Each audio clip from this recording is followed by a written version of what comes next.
Orion Rant, inspired by an article about how Star Wars The Last Jedi helps to explain conservatism, which I found fascinating and a very valid insight into toxic fans who are consumed by nostalgic unreality, such as whining about their supposedly ruined childhoods. Conservatism is concerned with not only upholding the status quo, but also a sanctity of whatever the conservatives in question view as sacred and a core part of their identity, and to defend it at all costs against any perceived threats.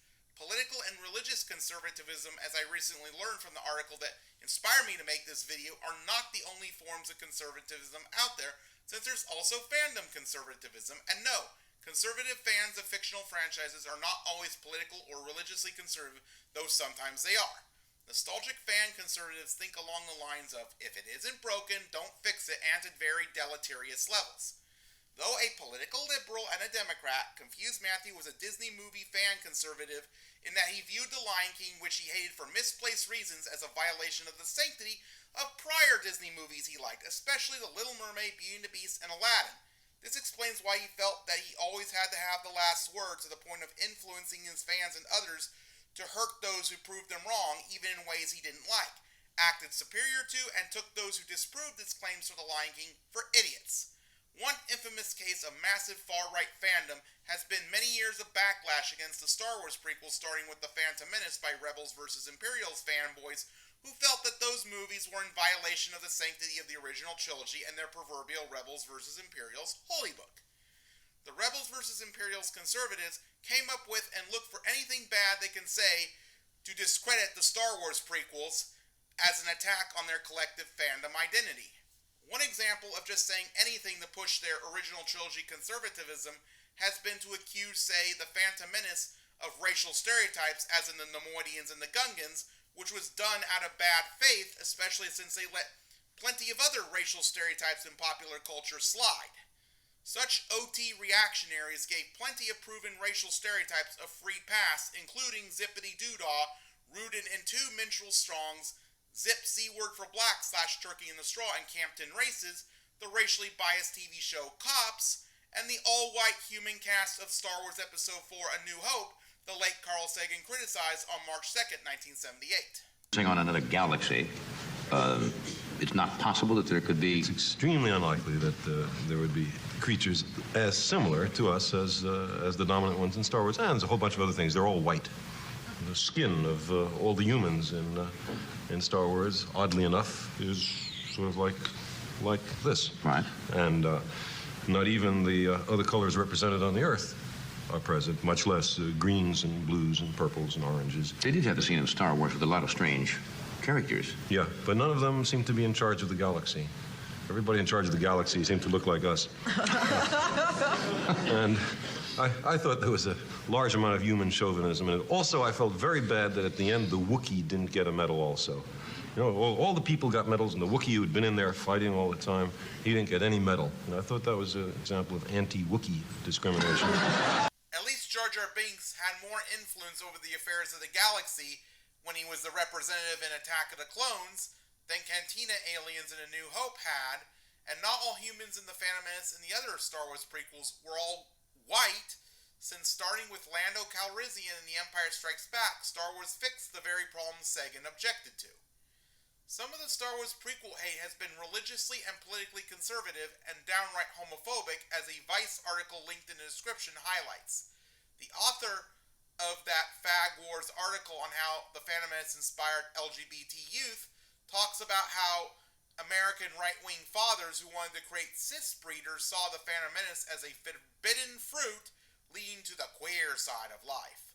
Fandom conservatism has had very serious consequences, starting with obsession, as in how Confused Matthew obsessed over The Lion King for hurting the sanctity of prior Disney movies he liked, and many OT fanboys have obsessed over the Star Wars prequels for somehow invading their Rebels vs. Imperials space.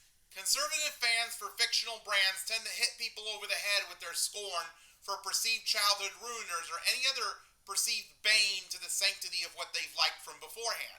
For example, Confused Matthew rudely beat others over the head with his vendetta against Simba for violating his holy text for how Disney heroes should be written, and Rebels vs. Imperials fanboys have incessantly beat others over the head with their axe to grind against the Star Wars prequels.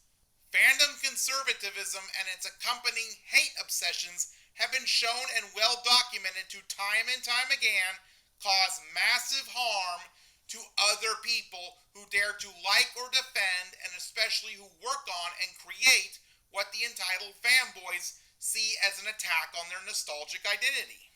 For example, failed filmmaker Michael Stiglasa took on the satirical persona of Harry S. Plinkett to make his infamous long drawn-out nitpicky so-called film analyses of the Star Wars prequels, and he hated George Lucas's guts. Defenders of this pizza roll craze, king of the nitpickers and lord of the Star Wars prequel haters, said that his reviews are just comedy when faced with real criticism of the vitriolic hatred for the Star Wars prequels and their fanbase spewed throughout these so-called reviews. But the reality of the matter has been that OT purists have seen Mr. Plinkett as their literal gospel preacher on the topic of Star Wars, and his nitpick fest as their base camp for harassment against Star Wars prequel fans and even George Lucas himself. Over a decade ago, as of this recording, George Lucas sold his space opera franchise to Disney due to how badly Plinkett and his flunkies bullied him. George Lucas had his own ideas for his Star Wars sequel trilogy that had Darth Maul as its main villain, but Disney rejected that idea in favor of their own sequel trilogy we got, starting with an OT fan service retread of A New Hope called The Force Awakens. Though the article that inspired this cited The Last Jedi as an explanation of conservatism, it, along with the trilogy it was in, was all a direct result of conservatism on the parts of exclusionary Rebels vs. Imperials fans who wanted to push others like me aside. And yes, fictional fandom conservatism can sometimes be dangerous, as in causing Ahmed Best to almost commit suicide due to how out of control the radical right-wing fan backlash against his Star Wars character of Jar Jar Binks, whom he played, had gotten at the time. Though one is entitled to dislike or even criticize new additions to a classic fiction series they previously grew up with, one is never entitled to hurt other people via, say, ruined childhood and once flawless succession of films complaints, since that solves nothing and instead only creates problems. Fandom conservatism treats the earlier parts of a fictional franchise the right-wing fanboys grew up with as perfect gems, and the later editions they hate and came out when they were, say, adults, as irredeemable attacks on their nostalgia, identity, and their person.